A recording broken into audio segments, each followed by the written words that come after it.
Good morning, everyone. Today I will start simple past tense.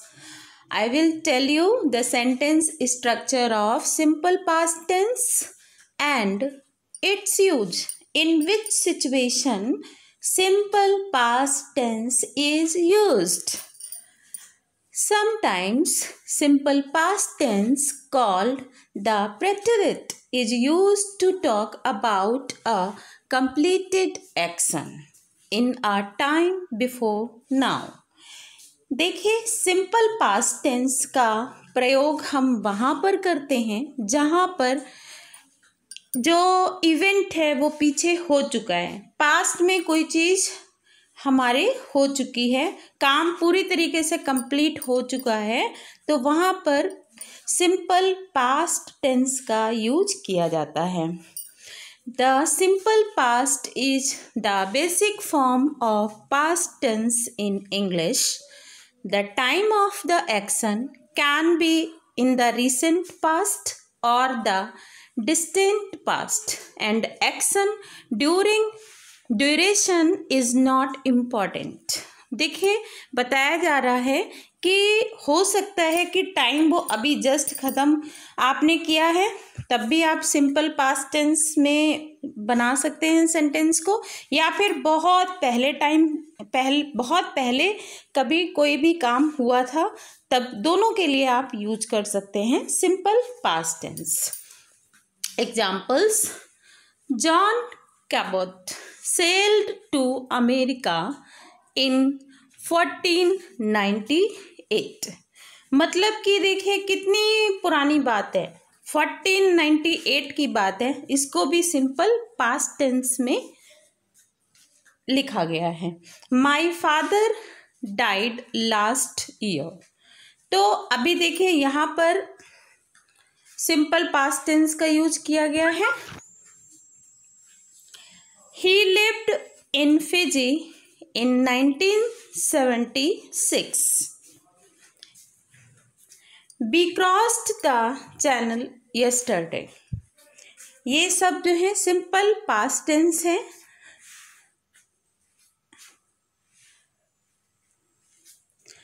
Simple past tense sentence structure. अभी हम देखेंगे simple past tense का sentence structure क्या है.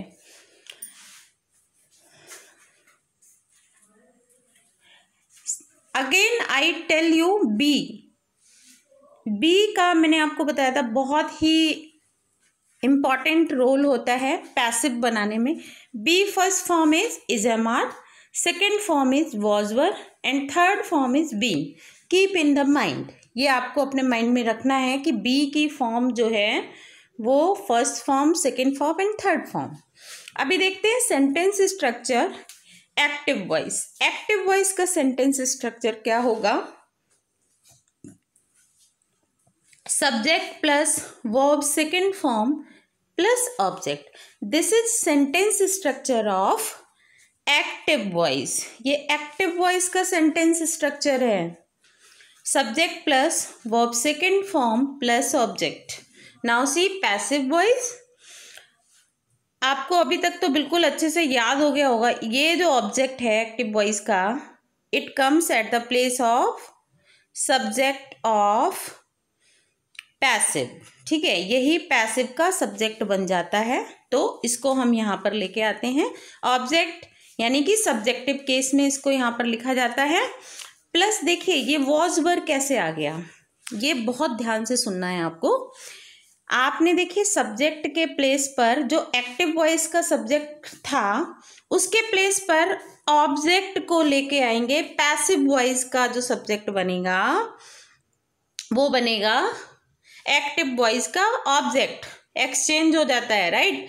तो आपने जब सब्जेक्ट के प्लेस पर आपने ऑब्जेक्ट को लेके आए सब्जेक्टिव केस में, पैसिव वॉइस का इसको सब्जेक्ट बना के यहाँ पर लिख दिया, राइट. आफ्टर दैट आपको क्या करना है, यहाँ पर देखिए कि सब्जेक्ट वाला प्लेस आपने यहाँ पर ये लिख दिया. ठीक है, सब्जेक्ट के बाद क्या आ रहा है, वर्ब सेकेंड फॉर्म है ना, मेन वर्ब का सेकेंड फॉर्म है. अब आपको क्या करना है, मेन वर्ब का जो भी फॉर्म दिया होता है वही फॉर्म आपको बी की यहाँ पर अप्लाई करनी पड़ती है. आपको पहले भी बता चुकी हूँ। सो आपको यही लॉजिकली आपको काम करना है, ठीक है। तो बी की सेकंड फॉर्म क्या है, वॉज वर। तो आप क्या करेंगे, यहाँ पर वॉज या वर अकॉर्डिंग टू सब्जेक्ट जो भी आपका आ रहा होगा सिंगुलर प्लूरल, उसके अकॉर्डिंग आपको चूज करना पड़ेगा। Plus main verb third form, ये जो मेन वर्ब है ये हमेशा ही थर्ड फॉर्म में कन्वर्ट हो जाता है। पैसिव वॉइस में मेन वर्ब की हमेशा थर्ड फॉर्म आती है। प्लस बाय आपको लगाना है, plus object agent. And object agent कौन होता है, एक्टिव वॉइस का सब्जेक्ट इधर आता है, वो ऑब्जेक्ट एजेंट बन जाता है।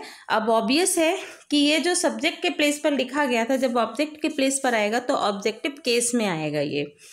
ऑल राइट, एग्जाम्पल्स देख लेते हैं।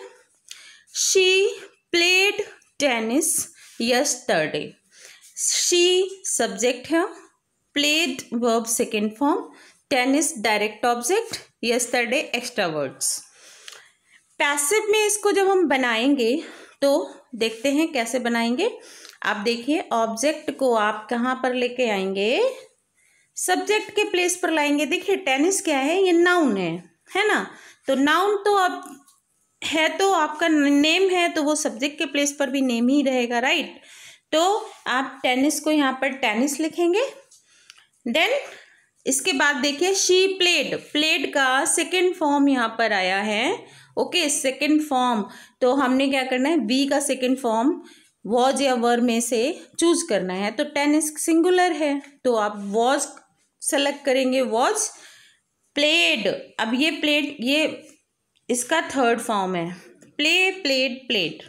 Okay, then third form plus by plus object agent. ये देखिए हर कैसे हो गया, ये शी ये इधर आएगा तो ये सब्जेक्ट के प्लेस पर था एक्टिव वॉइस में, बट पैसिव में ऑब्जेक्ट के प्लेस पर आएगा तो शी को हमने हर में कन्वर्ट करना पड़ेगा, राइट। देन एक्स्ट्रा वर्ड जो भी लिखे होते हैं वो लिख देते हैं। तो tennis was played by her yesterday. Next example, they advised us to join extra classes. आप देखिए, they subject, advised verb second form, and then us object, then to join extra classes. ये आपके एक्स्ट्रा वर्ड्स हो जाते हैं, ठीक है। अब हम इसको चेंज करते हैं। हमें ये पता है कि ये सब्जेक्ट है एंड ये मेन वर्ब है एंड ये ऑब्जेक्ट है, ठीक है।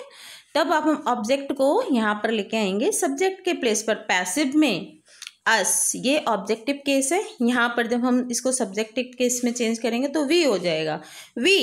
एंड वी के साथ वॉज वर में से क्या आएगा, वर, वी वर। ये एडवाइज्ड यहाँ पर वर्ब का सेकेंड फॉर्म है, यहाँ पर एडवाइज्ड। बहुत एक्चुअली मोस्ट ऑफ द जो वर्ब्स होते हैं उनकी second and third form same ही होती है मोस्ट ऑफ द वर्ड्स की, बट कुछ वर्ड्स की अलग अलग होती है, ठीक है। अब देखिए कि आप ये सोच रहे होंगे कि ये कैसे पता चलेगा कि ये वर्ब की सेकेंड फॉर्म है, यहाँ पर एक्टिव में ये वर्ब की सेकेंड फॉर्म है, कैसे पता चलेगा। तो मैं आपको बता देती हूँ, कभी भी सब्जेक्ट के जस्ट बाद वर्ब की थर्ड फॉर्म नहीं आती है। सब्जेक्ट के बाद अगर डायरेक्टली कोई भी वर्ब आया जो कि आपको same second and third form same होती है जिसकी, तो सब्जेक्ट के जस्ट बाद ये वर्ब की सेकेंड फॉर्म ही आएगी, क्योंकि थर्ड फॉर्म जो है वो हैज़ हैव हैड के बाद ही यूज होती है। ओके, तो ये कॉमन सेंस से आपको काम करना पड़ेगा। तो दे एडवाइज्ड अस, तो हमने यहाँ पर देखा ये ऑब्जेक्ट था, इसको हम सब्जेक्ट के प्लेस पर लाए थे, अस का सब्जेक्टिव केस वी हो गया। देन वी के साथ वर लगेगा, क्यों, क्योंकि ये यहाँ पे सेकेंड फॉर्म यूज हुई थी, तो बी की सेकेंड फॉर्म यहाँ पर वर अप्लाई करेंगे। एंड देन एडवाइज की थर्ड फॉर्म भी एडवाइज्ड ही होती है, तो एडवाइज्ड बाय के बाद हमने क्या करना है, ये जो सब्जेक्ट है एक्टिव वॉइस का, इसको हम पैसिव वॉइस का ऑब्जेक्ट बनाते हैं। तो ये सब्जेक्ट के प्लेस पर दे एंड ऑब्जेक्ट के प्लेस पर लाएंगे तो क्या हो जाएगा, देम। है ना। After that 2 extra classes, to join extra classes ये आएगा आपका एक्स्ट्रा वर्ड्स में आएगा, टू ज्वाइन एक्स्ट्रा क्लासेस इसको हम लिख देंगे। Then next see this is sentence structure affirmative and negative. Affirmative आपने अभी प्रीवियस स्लाइड में भी पढ़ा है। Affirmative subject plus verb second form plus object. Negative में हम करेंगे, इसका एक एग्जाम्पल भी है, आई ब्रॉट सम ड्रेसेस।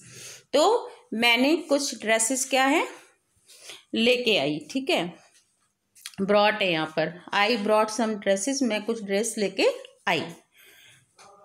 फिर नेगेटिव में कैसे करेंगे, subject plus did not plus verb first form. अब देखिए ये डिड जो होता है ये डू की फर्स्ट फॉर्म, सॉरी डू की सेकेंड फॉर्म होती है, राइट, डू डिड डन, है ना। तो हमने जो है ये डिड लगा देना होता है, ये ऑलरेडी डू की सेकेंड फॉर्म है, तो यहाँ पर जब डू की सेकेंड फॉर्म आ गई है तो यहाँ पर वर्ब की फर्स्ट फॉर्म कर देते हैं, ठीक है। ये आपको ध्यान रखना पड़ेगा कि डिड नॉट के बाद यहाँ पर वर्ब की फर्स्ट फॉर्म आएगी, ओके। तो subject plus did plus not plus verb first form plus object. Example देख लेते हैं। They did not buy any dress. They did not buy, उन्होंने कोई ड्रेस नहीं खरीदी, ठीक है। तो डिड नॉट बाय, यहाँ पर बाय का फर्स्ट फॉर्म ही आया हुआ है। नेक्स्ट है इंटेरोगेटिव। इंटेरोगेटिव में देखिए कि दो तरीके का होता है, एक तो yes no type interrogative and second one is descriptive answer type interrogative. जो yes no answer type interrogative है it always starts with helping verb, alright. अभी इससे पहले वाली स्लाइड में हमने ये समझ लिया है कि ये जो यहाँ पर हेल्पिंग वर्ब यूज करेंगे वो डिड करेंगे जब हमें नेगेटिव या फिर इंटेरोगेटिव में बनाना होगा सेंटेंस को, राइट। चलिए तो अभी हम यहाँ पर करते हैं। एक्टिव वॉइस में ये जो दिया हुआ है सेंटेंस स्ट्रक्चर देखिए ध्यान से। डिड मीन्स ये आपका हेल्पिंग वर्ब हो गया, did plus subject plus verb first form plus object. Example, did she bye any dress, क्या उसने कोई ड्रेस खरीदी। अब देखिए did she bye any dress, क्या उसने कोई ड्रेस खरीदी, तो आंसर किस में आएगा, यस और नो, या तो नो आएगा आंसर या यस आएगा। देन पैसिव वॉइस में क्या सेंटेंस स्ट्रक्चर हो जाएगा, देखिए पैसिव वॉइस में डिड जो यहाँ पर आया है this is second form of do. तो हमने क्या करना है कि यहाँ पर बी की सेकेंड फॉर्म अप्लाई कर देनी है। तो बी की सेकेंड फॉर्म क्या होती है, वॉज और वॉज व plus subject plus verb third form.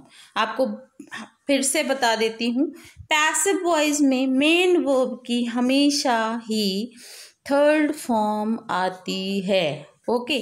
तो मेन वर्ब आपका क्या है, बाय, तो यहाँ पर बॉट हो जाएगा, बाय तो verb third form plus by plus object. This is sentence structure of passive voice interrogative and कौन सा टाइप है ये, yes no answer type. Then example देख लेते हैं, इसका देखते हैं पहले कि पहले एक्टिव में क्या था, did she bye any dress, है ना। अब हमने इसको पैसिव में कन्वर्ट किया तो क्या हो जाएगा, एक्चुअली ये इंटेरोगेटिव है तो हमने हेल्पिंग वर्ब से शुरू करना पड़ेगा। डिड सेकेंड फॉर्म होता है, हमने क्या करना है, बी की सेकेंड फॉर्म यहाँ पर अप्लाई करनी पड़ेगी। एंड ये वॉज आया है, इसके लिए हमें यहाँ का सब्जेक्ट देखना पड़ेगा क्या है, ये देखिए यहाँ पर एनी ड्रेस ये ऑब्जेक्ट है, इसको हम सब्जेक्ट के प्लेस पर लाते हैं। एनी ड्रेस यानी कि सिंगुलर है तो हम वॉज का यूज करेंगे, right. Was any dress, what कैसे आ गया, ये जो बाई है मेन वर्ब इसकी थर्ड फॉर्म क्या हो जाएगी, what. Was any dress what bye हर, यहाँ पर देखिए शी सब्जेक्ट था शी, तो शी को हम ऑब्जेक्ट के प्लेस पर लेके जाएंगे तो हर हो जाएगा। नेक्स्ट है ये आपका है डिस्क्रिप्टिव क्वेश्चन, जो डिस्क्रिप्टिव आंसर टाइप क्वेश्चंस होते हैं उनके लिए आएगा। Sentence structure, question word plus did plus subject plus verb first form plus object. Okay, ये आपका एक्टिव वॉइस का सेंटेंस स्ट्रक्चर हो गया। Example, when did she by that dress, वो वाली ड्रेस उसने कब खरीदी। आप देखिए इस तरह से पूछेंगे जब, तो डिस्क्रिप्शन देना पड़ेगा, कब खरीदी पूरा बताना पड़ेगा, मंडे को किसने टाइम पे खरीदी, राइट, या फिर किसी भी मंथ में खरीदी, तो आपने यहाँ पर डिस्क्रिप्टिव आंसर टाइप हो गया। अब पैसिव में देखते हैं। पैसिव में क्या है, क्वेश्चन वर्ड, देन ये आपका क्वेश्चन वर्ड, ये है आपका क्वेश्चन वर्ड के जगह पे क्वेश्चन वर्ड, फिर ये डिड है तो डिड ये सेकंड फॉर्म है, तो बी की second form was verb, then subject. Subject आपको पता होना चाहिए कि ये जो एक्टिव का ऑब्जेक्ट होता है इसी को हम सब्जेक्ट बनाते हैं पैसिव का। देन वर्ब यहाँ पर फर्स्ट फॉर्म है तो आपको थर्ड फॉर्म लगानी है, क्योंकि पैसिव में हमेशा मेन वर्ब का थर्ड फॉर्म आता है, plus by plus object agent. So this is sentence structure. आप क्या करेंगे, do one thing, note down all sentence structures active voice in your notebook and make passive on self. आप खुद से ही rules एक बार बना के देखेंगे, जो लॉजिक मैंने आपको बताया उससे, तो आपको जल्दी से आपको क्या हो जाएगा, लर्न हो जाएगा, राइट। एग्जाम्पल देख लेते हैं। When was that dress bought by हर। अभी देखिए इसको एक्सप्लेन कर देती हूँ कैसे हुआ। क्वेश्चन वर्ड, तो क्वेश्चन वर्ड आपका क्वेश्चन वर्ड है, राइट। व्हेन आया है यहाँ पर, तो व्हेन को इससे करते हैं। देखिए आपका एक्टिव वॉइस का एग्जाम्पल था, when did she by that dress, तो व्हेन क्वेश्चन वर्ड है तो सेम क्वेश्चन वर्ड आपने यहाँ पर लिख दिया। डिड सेकेंड फॉर्म है तो आपने वॉज वर्ब में से चूज करना है। दैट ड्रेस को पहले देख लेंगे, ऑब्जेक्ट है तो आपको ये सब्जेक्ट के प्लेस पर लाना है, इसके अकॉर्डिंग वॉज या वर्ब में से सेलेक्ट करना है। दैट ड्रेस ये सिंगुलर है तो वॉज आ जाएगा, देन सब्जेक्ट आप इसको बना देंगे दैट ड्रेस, बाय का थर्ड फॉर्म बॉट बाय हर। ये देखिए शी सब्जेक्ट है यहाँ पर, अब हम जब ऑब्जेक्ट के प्लेस पर लाएंगे तो हर हो जाएगा। Next example, when did they finish their project, तो फिर से क्या हो जाएगा, पैसिव। व्हेन को व्हेन रखेंगे, व्हेन। देयर प्रोजेक्ट आपका सिंगुलर है तो वॉज चूज करेंगे, was their project. Finished, finish की third form finished by them. यहाँ पर दे था सब्जेक्ट, इसको जब हम ऑब्जेक्ट में लाएंगे तो देम हो जाएगा, राइट। चलिए ये आपका था simple past tense. I will start the next past continuous tense and then past perfect tense. Okay, so all the students, please take care of yourself. Have a nice day. Bye bye.